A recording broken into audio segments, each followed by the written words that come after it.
Okay, देखो अब यहाँ पे क्या करना है। मैंने बोला कि due to the crystal field splitting theory के अकॉर्डिंग यहाँ पे हमने जो वेनेडियम है वो 2 पॉजिटिव स्टेबल कॉन्फ़िगरेशन है वो शो करता है। देखो कैसे होता है। क्रिस्टल फील्ड थ्योरी में जो हमारे पास डी ब्लॉक में पेयर्ड इलेक्ट्रॉन्स हैं होते हैं वो हम यहाँ पे शो करते हैं, ठीक है। जैसे वेनेडियम की जो कॉन्फ़िगरेशन है इट्स 3d3 4s2 ये होती है, ठीक है।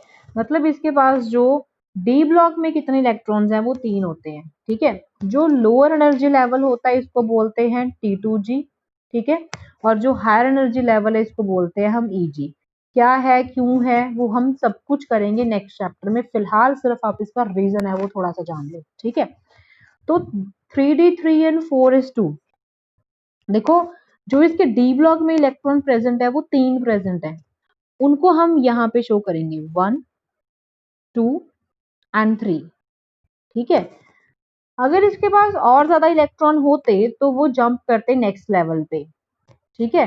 या फिर आप बोल सकते हो कि वो आगे स्टेट में ट्रैवल करते हैं, ठीक है। तो जनरली यहाँ पे जो इलेक्ट्रॉन्स हैं वो 3 है, तो ये जो 3 इलेक्ट्रॉन्स हैं दे आर मोर स्टेबल, ठीक है। ये इजीली जंप नहीं कर पाएंगे ऊपर, ये 3 ही जंप कर पाएंगे। अगर हाँ 3d5 होता तो 2 इलेक्ट्रॉन्स हम जरूर यहाँ पे लगा देते, ठीक है। बट यहाँ पे अभी हमारे पास है ही नहीं, ठीक है। तो इसीलिए इसकी जो ऑक्सीजन स्टेट है, अब इसमें से मैं V2 पॉजिटिव बना दूंगी इसको, तो क्या बन जाएगा, इट्स 3d3, ठीक है। लिसनिंग में अब तक हम क्या पढ़ रहे थे कि हाँ जी D5 या D10 होती है वो स्टेबल होती हैं, ठीक है। अब देखो हमने ये भी पढ़ लिया कि according to crystal field theory अगर D3 है वो भी स्टेबल है, ओके।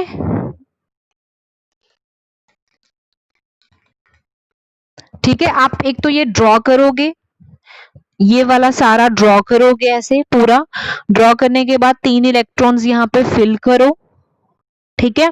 फिल करने के बाद अब वेनेडियम की जो एक्चुअल ऑक्सीडेशन सॉरी कॉन्फ़िगरेशन है वो लिखो, फिर 2 पॉजिटिव वाली कॉन्फ़िगरेशन लिखो। यहां तक लिखो, फिर मैं आपको एक लाइन लिखवाती हूँ। जब हो जाएगा यहां तक मुझे बताना।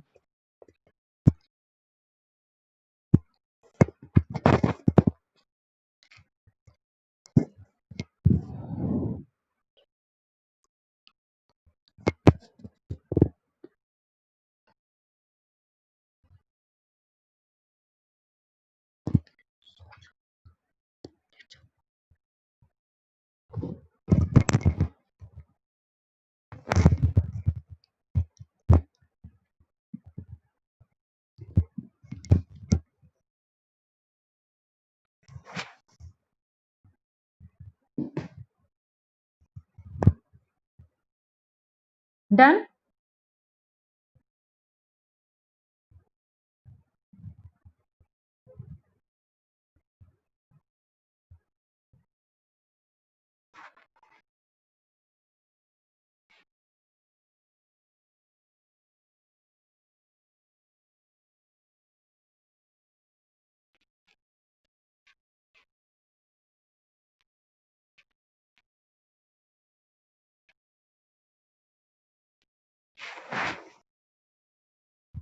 हाँ जी बच्चे डन।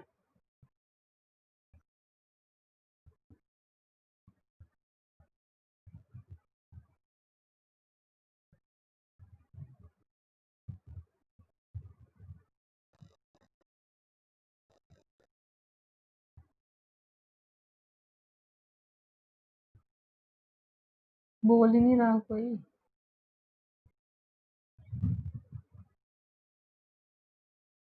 अब इसके बाद लिखो 3 electrons are present at T2G level, 3 electrons are present at T2G level,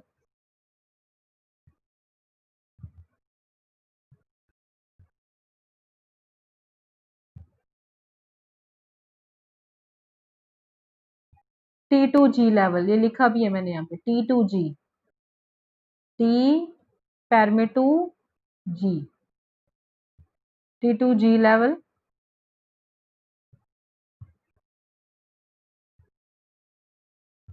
which are half filled या फिर which shows half filled stable configuration, which shows half filled stable configuration.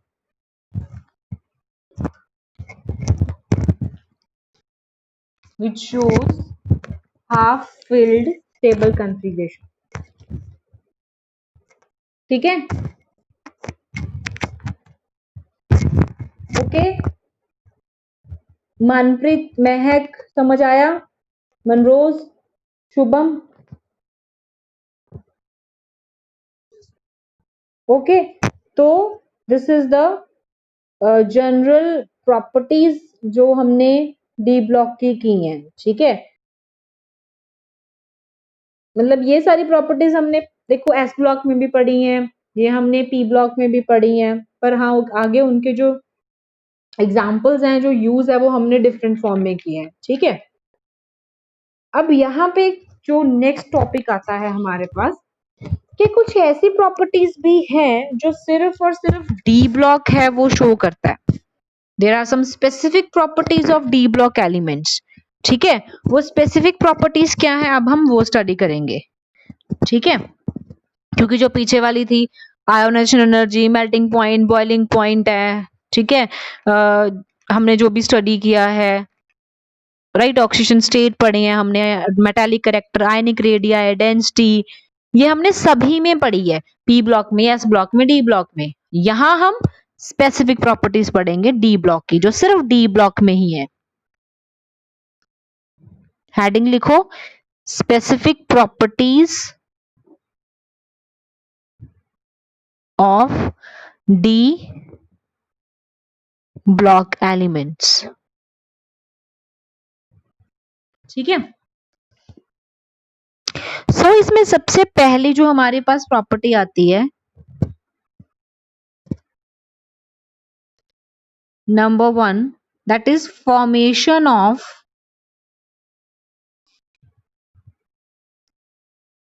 colored ions.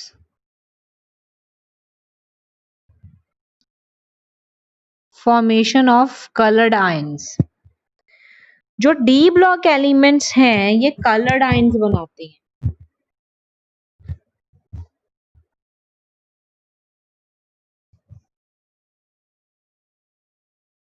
ठीक है जी। अब देखो क्वेश्चन क्या है, क्यों ये कलर्ड बनाते हैं। क्वेश्चन आ जाएगा आपको कि why D block elements are coloured, ठीक है, कि डी ब्लॉक एलिमेंट्स है वो कलर्ड क्यों है। देखो इसमें आंसर क्या आएगा, ठीक है। D block elements are coloured due to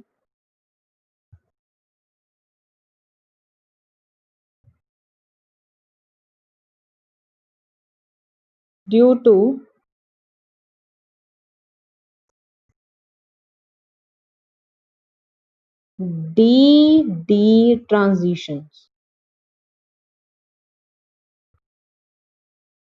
D block elements are coloured due to D transition. D transition की ब्रैकेट में लिख लो कि ये क्या होता है। इसमें क्या होता है कि जो इलेक्ट्रॉन है that jump from D to D block, ठीक है। कि जो इलेक्ट्रॉन है वो जंप कर रहा है from D to D block. वो कैसे है वो मैं अभी आपको बताती हूँ दोबारा। वैसे हमने अभी इसकी एग्जांपल वेनेडियम की जो हमने क्रिस्टल फील्ड स्प्लिटिंग थ्योरी की थी उसके थ्रू मैं आपको बताऊंगी, ठीक है। क्लियर?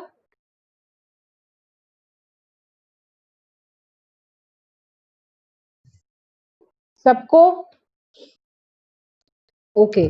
अब देखो इसका रीजन देखते हैं और डी ट्रांजिशन देखते हैं क्या होती है, ठीक है। इसके साथ ही उसको आंसर को आपने लिखना है, ठीक है। इतना लिख के इसके साथ ही होगा जो अभी ड्रॉ करूंगी। अगेन वही चीज हमने यहाँ पे क्रिस्टल फ्लूइड स्प्लिटिंग करनी है। महक आप हो क्लास में?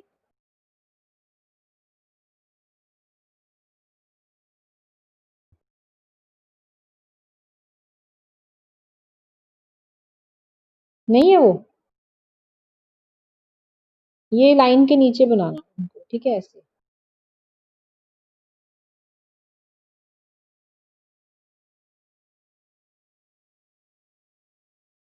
ठीक है, देखो दिस इज T2 जी, आप दो ही हो क्लास में?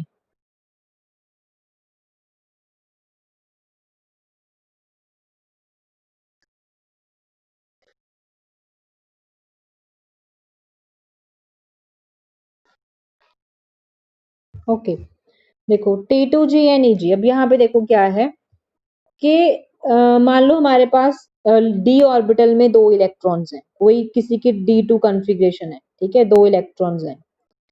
तो ये दो इलेक्ट्रॉन्स हमने क्या करने होते हैं, हमने लोअर एनर्जी लेवल पे फिल करने होते हैं। ठीक है, सबसे पहले यही होता है कि जो इलेक्ट्रॉन्स हैं, मान लो अगर 5 इलेक्ट्रॉन्स भी हैं आपके पास, तो हमेशा हमने जो फिलिंग स्टार्ट करनी होती है वो हमने नीचे से स्टार्ट करनी होती है, यहाँ से स्टार्ट करते हैं। ठीक है, तो सबसे पहले आप क्या लिखोगे कि जो 2 इलेक्ट्रॉन्स हैं that field at lower energy level,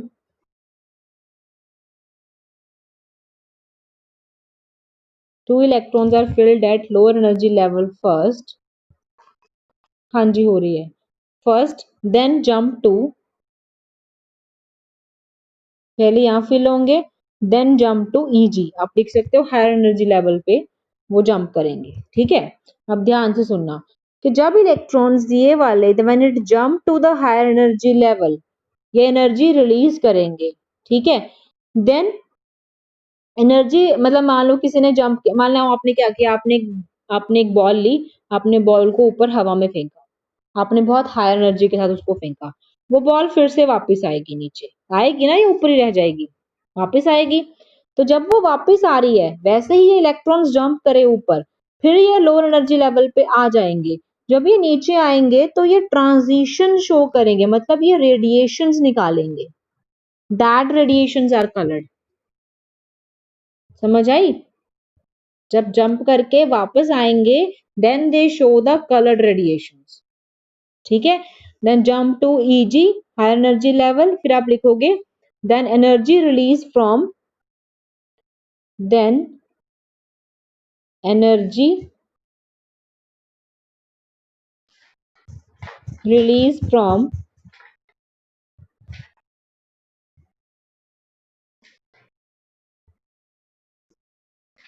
release from Eg to T2G, energy release करती है Eg से T2G में। ठीक है, then show coloured radiation, then they show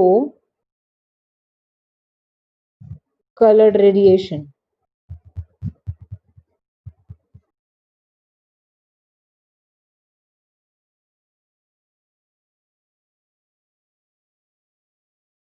ठीक है, ओके,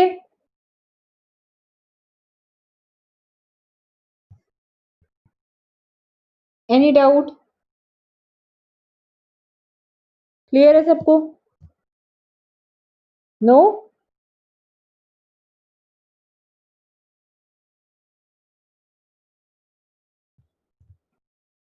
लिख लिया?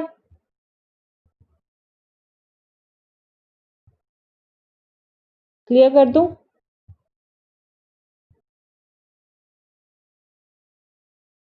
ओके, नेक्स्ट क्वेश्चन इसी में ही आ जाएगा, फॉर्मेशन ऑफ कलर्ड आयंस में। व्हाट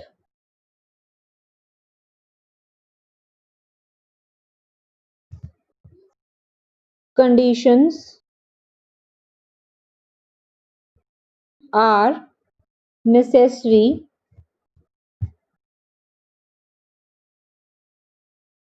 नेसेसरी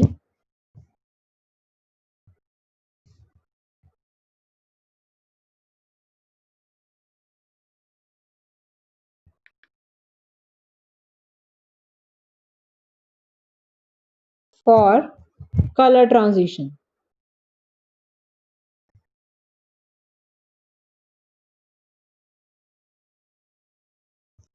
कौन सी कंडीशंस हैं जो नेसेसरी हैं कलर ट्रांजिशंस होने के लिए? ठीक है, हम बोल रहे हैं कि डी ब्लॉक एलिमेंट्स है, they show the colour transitions. What are those conditions के कलर ट्रांजिशंस होने चाहिए? ठीक है, तो उसमें रीजन सबसे पहले आपके पास नंबर 1 आता है कि देखो इलेक्ट्रॉन्स की प्रेजेंस होना बहुत जरूरी है।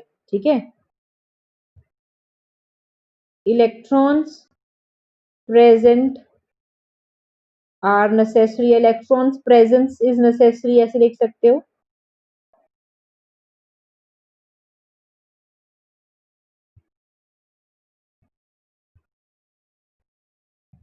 नेसेसरी, आप लिख लेना स्पेलिंग। ठीक है, उसके बाद सेकंड पॉइंट जो नेसेसरी है, empty D orbitals should be necessary for excitation.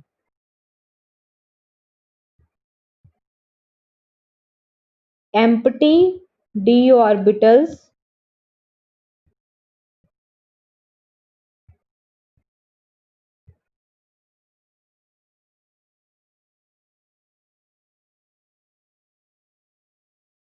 should be necessary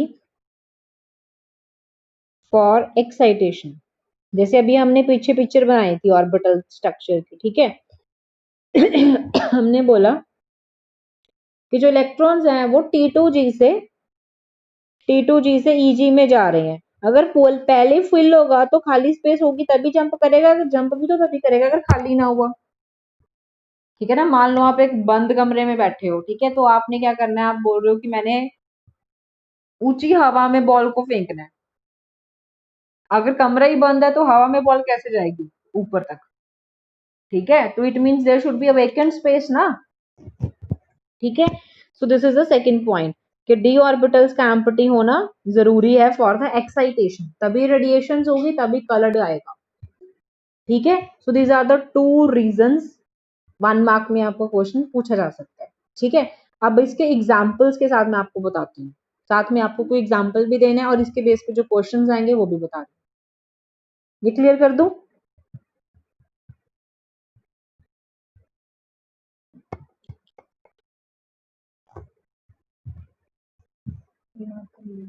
चाहिए मुझे, ब्लैक वाला ले लो।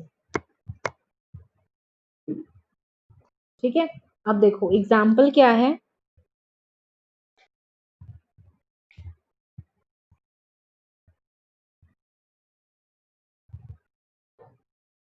एग्जाम्पल में हम यूज करेंगे, जैसे फॉर एग्जाम्पल आपको बोला गया है कि आप शो करो कि जो स्कैंडियम 3 है, ये स्कैंडियम 3 का मतलब है कि स्कैंडियम की 3 ऑक्सीडेशन स्टेट है। ठीक है, स्कैंडियम एटॉमिक नंबर 21 ना, तो स्कैंडियम 3 है। आप बताओ कि क्या वो कलर ट्रांजिशन शो करेगा या नहीं, या फिर वो कलर्ड कंपाउंड बनाएगा या नहीं बनाएगा। ठीक है, तो ये आपको कैसे बताना है। स्कैंडियम 3, इसकी कॉन्फ़िगरेशन लिखो, मतलब कि स्कैंडियम 3, राइट, ये 3 इलेक्ट्रॉन इसमें से रिमूव हो चुके हैं। देन इसकी जो कॉन्फ़िगरेशन आएगी आर्गन 3d04s0। ठीक है, तो हमारी जो पहली कंडीशन है कि electrons present in presence is necessary, D orbital में इलेक्ट्रॉन है ही नहीं, तो it means number of electrons आप लिखोगे कि there is no electron in D orbital. ठीक है, so it forms a colourless compound. ये लिख लेना, कलरलेस कंपाउंड लिखा है मैंने यहाँ। क्यों लिखा है, क्यों कलरलेस है, समझ आ गया? बिकॉज इसके डी ऑर्बिटल में इलेक्ट्रॉन्स प्रेजेंट नहीं है। ओके, ऐसे ही आप देखो टाइटेनियम 4, आपको बोला गया कि बताओ टाइटेनियम 4, मतलब कि टाइटेनियम 4 पॉजिटिव 4 इलेक्ट्रॉन इसमें से निकाले हुए हैं, कि ये कलर्ड ऑक्सीजन स्टेट शो करेगा, मतलब कि कलर ट्रांजिशन है वो शो करेगा या नहीं करेगा, आपको ये बताना है यहाँ पे। ठीक है,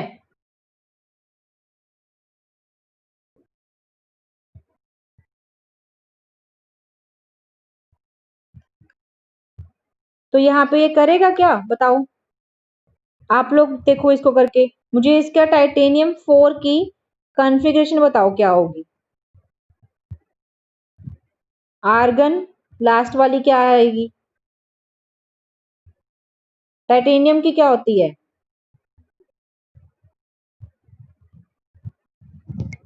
बताओ, पता नहीं कितनी बार बता चुकी हूँ।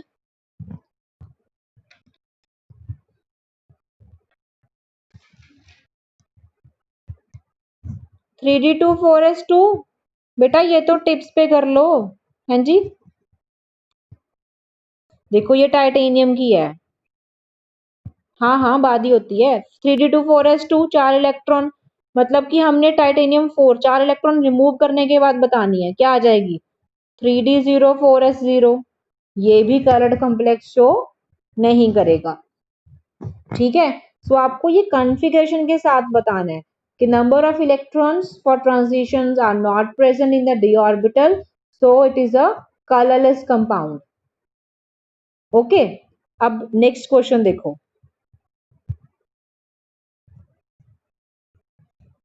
जिंक 2 पॉजिटिव, बताओ ये कलर कॉम्प्लेक्सेस बनाएगा? इसकी कॉन्फ़िगरेशन क्या आ जाएगी जिंक 2 पॉजिटिव की? Argon 3d10 4s0।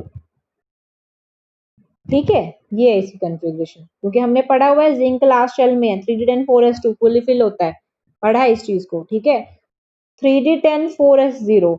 अब देखो, entire d orbital is fully fill hair,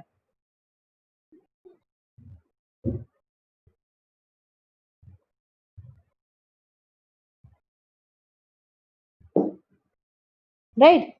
entire d orbital is fully filled. अब इसको मॉलिक्यूलर ऑर्बिटल थ्योरी के अकॉर्डिंग जंप करने के लिए खाली स्पेस ही नहीं है। जो पीछे हमने ट्रांजिशन थ्योरी की है उसके अकॉर्डिंग इसको जंप करने के लिए खाली स्पेस ही नहीं है।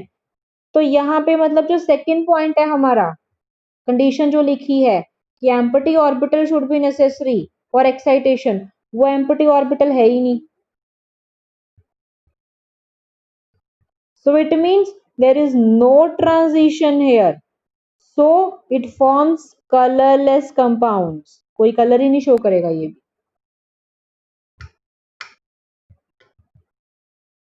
ओके, सेकंड कंडीशन लिखोगे आप यहाँ पे।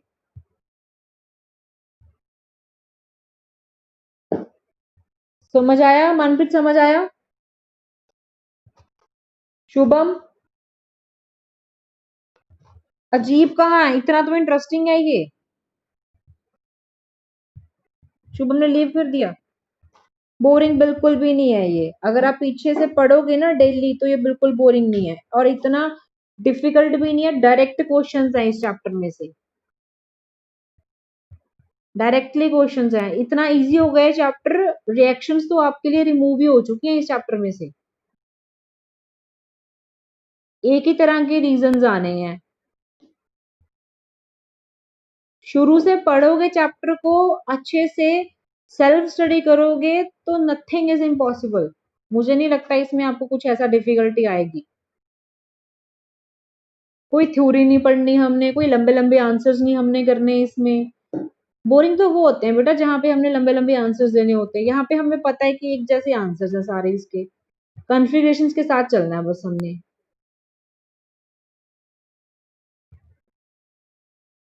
बोरिंग नहीं है, ठीक है, बोरिंग आप बना रहे हो इसको,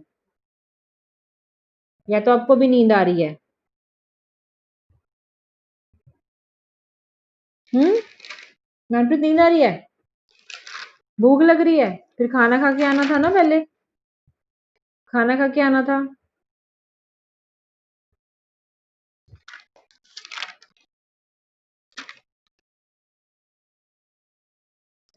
चलो, अब देखो नेक्स्ट, देखो इसमें ये चीज हो गई। क्वेश्चन कैसे आएगा? क्वेश्चन होगा कि why scandium 3 and titanium 4 are colourless. वो ये आंसर दे देना जो भी बताया हमने। ठीक है, और क्वेश्चन कैसे आएगा कि why salt of Zn2 positive are colourless. ठीक है, हो जाएगा। ये हमारा चैप्टर खत्म हो जाएगा। अगर मैंने कल की क्लास ले ली ना, उसके डी ब्लॉक खत्म हो जाना है हमारा।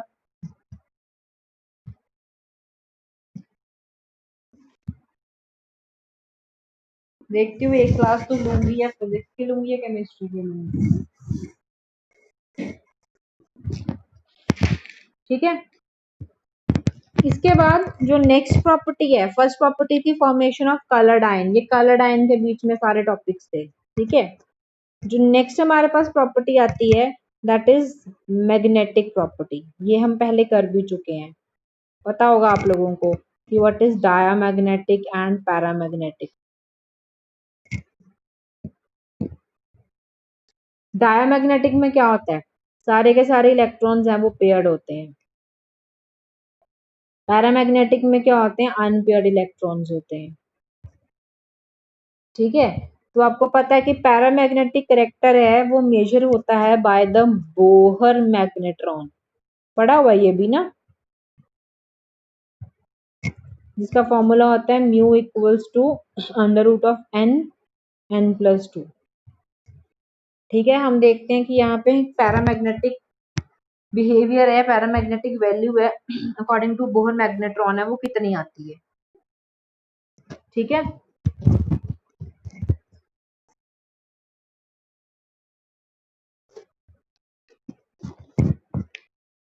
ओके।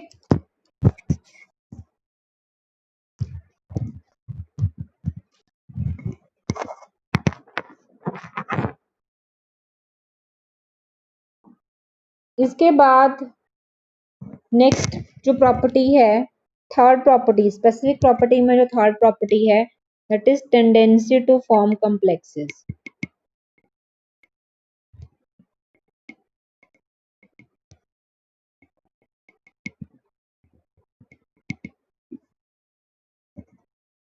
ठीक है, अब देखो कॉम्प्लेक्स आयंस, कॉम्प्लेक्स कंपाउंड्स हैं वो आप आगे स्टडी करोगे, नेक्स्ट चैप्टर में हम करेंगे। अभी देखो टेंडेंसी टू फॉर्म कॉम्प्लेक्सेस में जो डी ब्लॉक एलिमेंट्स हैं, आपको पता है कि जो डी ब्लॉक एलिमेंट्स हैं that have vacant D orbitals, उनको डी ब्लॉक एलिमेंट बोलते हैं। ठीक है, तो ये एक ऐसे एलिमेंट्स हैं जैसे मान लो कि एक अच्छे नेबर की तरह है, एक अच्छे रिलेटिव की तरह है। जैसे कि अगर इनके घर पे कोई आ जाए तो ये बड़ी खुश हो जाते हैं। ठीक है, तो ये बहुत इजीली अपने जैसे लोगों को अपने साथ मैच कर लेते हैं, जोड़ लेते हैं, ये समझ लो। ठीक है, कि these are the elements which easily give their orbitals to someone another. अपने घर में बड़ी जल्दी से स्पेस दे देंगे। मान लो अगर आपके घर पे गेस्ट आ गए हैं, ठीक है, 10-12 गेस्ट आ गए हैं, तो आप अपने कमरे में से बाहर निकल जाओगे और उनको अपने कमरे में जगह दे दोगे। ये ऐसे हैं।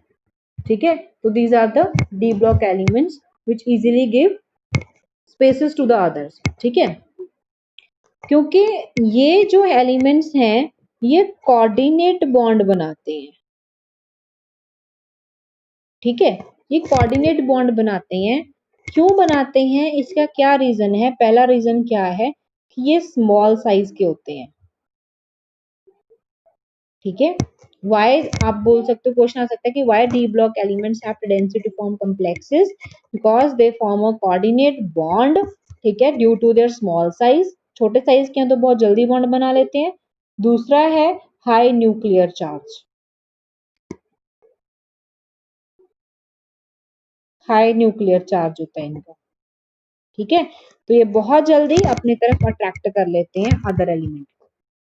क्लियर, लिख लो इसको टेंडेंसी टू फॉर्म कॉम्प्लेक्सेस में, क्वेश्चन की फॉर्म में भी लिख लो कि why the elements of D block form complexes, because d block elements have vacant d orbitals which can easily give the spaces to their neighboring elements.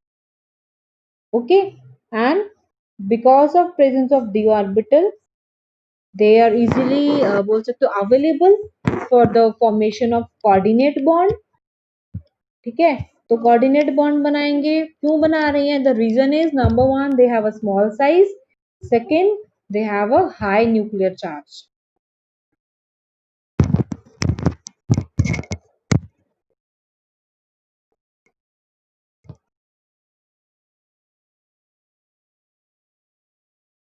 ठीक है।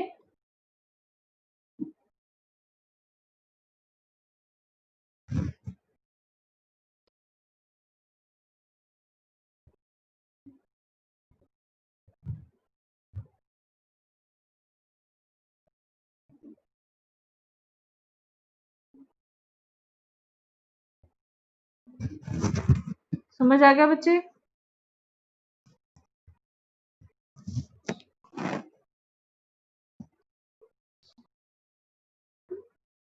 ये क्या है येलो येलो सा?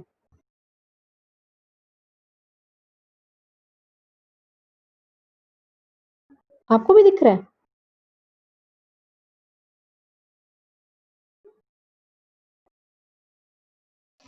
ओके। नेक्स्ट प्रॉपर्टी है that is catalytic property.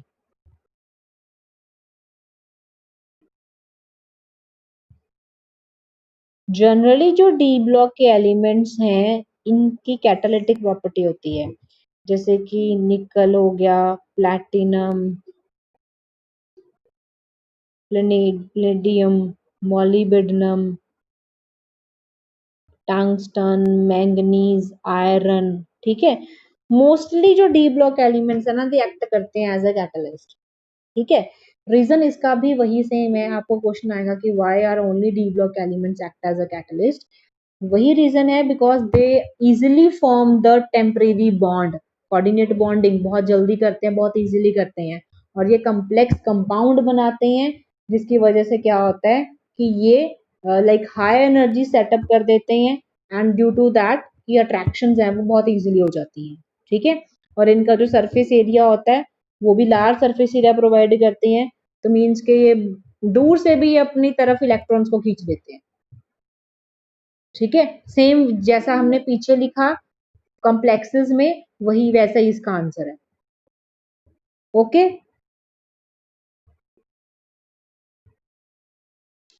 ठीक है जी। चलो ऐसे करते हैं फिर, बाकी कल करवाती हूँ। हम्म। क्या बोल रहे हो मनोज, क्या बोल रहे थे?